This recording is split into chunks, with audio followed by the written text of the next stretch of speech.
একদিকে বাংলা, অন্যদিকে ত্রিপুরা। দেখতে পাচ্ছেন বিরোজিৎ সিনহাকে ফুলমালা দিয়ে সংবর্ধনা।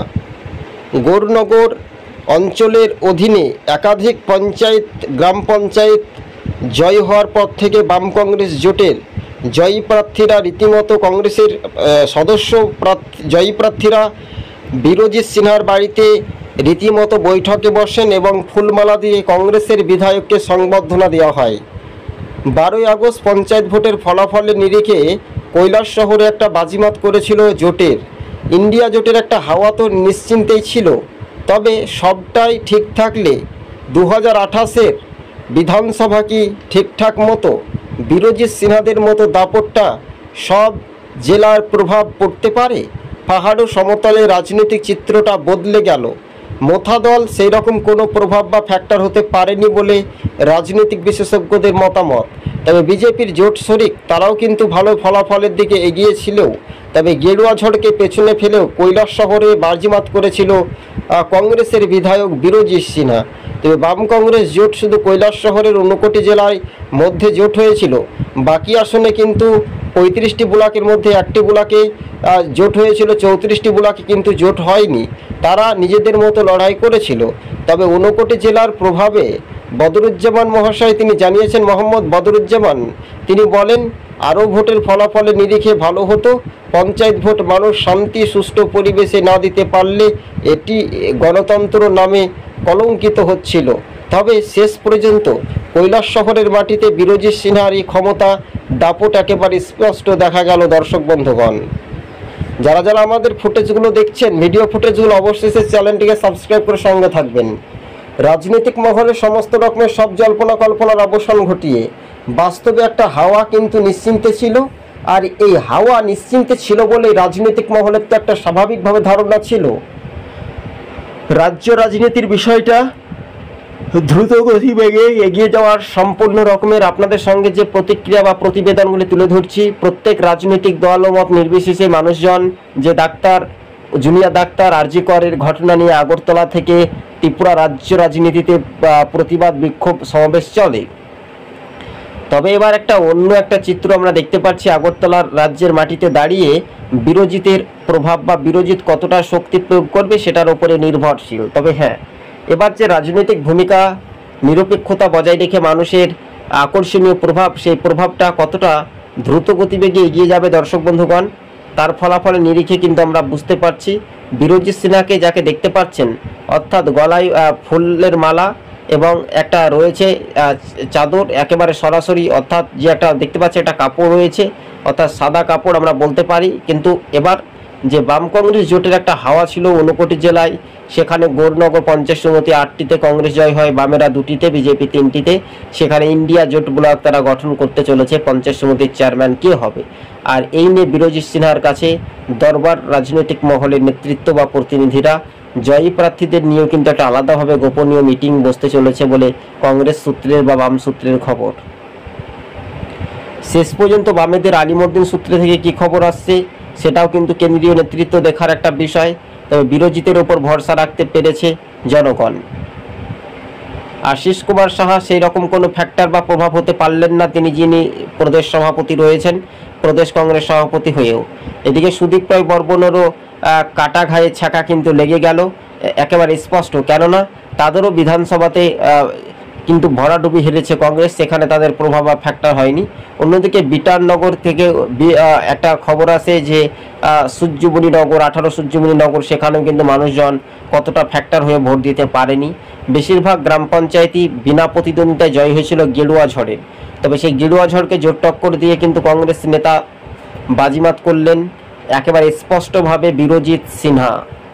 তিনি দীর্ঘদিনের কংগ্রেসের প্রদেশ সভাপতি ছিলেন। তারপরে ধীরে ধীরে দ্রুত গতিবেগে কংগ্রেসের মধ্যে একটা মত বিনিময় হয়, কিন্তু অনেকটা রাগ অভিমান থেকেও তিনি তার নিজের দক্ষতা ক্ষমতাতে এগিয়ে বিরোজিৎ সিনহার বাড়িতে মানুষজনের ভিড় রীতিমতো উপচে পড়া, চোখে পড়ার মতো।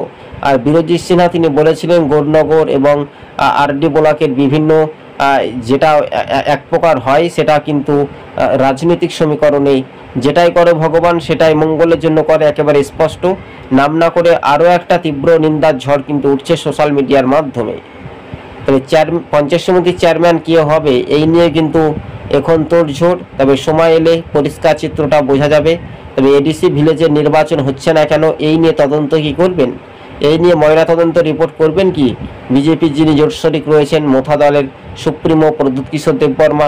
এটাই এখন রাজনৈতিক মহলে জোর জল্পনা চলছে। তবে রাজ্য রাজনীতির বিষয়টা নিয়েও আমরা একমত হয়েও কিন্তু দেখা যাচ্ছে যে আগামী দিনে মানুষের রায় বা জনগণের যেটা গর্জন, সেটা স্পষ্ট হাওয়া কিন্তু নিশ্চিন্তে দেখা যাচ্ছে। তবে এই হাওয়া কতটা শক্তি প্রয়োগ বা কতটা শক্তি প্রয়াসভাবে টেনে নিয়ে আসতে পারবে, সেটা শুধু সময়ের অপেক্ষা বলে মনে করানো হচ্ছে। যারা যারা আমাদের ভিডিওগুলো দেখছেন দর্শক বন্ধুগণ, অবশ্যই সে চ্যানেলটিকে সাবস্ক্রাইব করে সঙ্গে থাকবেন। রাজনৈতিক মহলে সমস্ত রকমের সব জল্পনা কল্পনার অবসান ঘটিয়ে বাস্তবে কিন্তু এই হাওয়া নিশ্চিন্তে কিন্তু জোটের হাওয়া কিন্তু বইতে ছিল। তবে এই জোটের হাওয়া কিন্তু যখন বইতে পারে তখন রাজনৈতিক ভূমিকা নিয়ে প্রশ্ন উঠেছিল, তাই না? এই বিষয়বস্তুগুলো আপনারা ভালো করে মনোযোগ দিয়ে শুনে রাখবেন, তাহলে নিশ্চিন্তে আপনারা বুঝতে পারবেন উত্তর পূর্বের রাজ্যের যে ত্রিপুরার যে মানুষের মানসিকতা চাপ বা শাসক কতটা শক্তি থেকে দুর্বল, সেই 59 জেলার প্রভাবে বিরোজিৎ সিনহাই কিন্তু অনেকটাই শক্তি মজবুত করে রাখতে পেরেছে।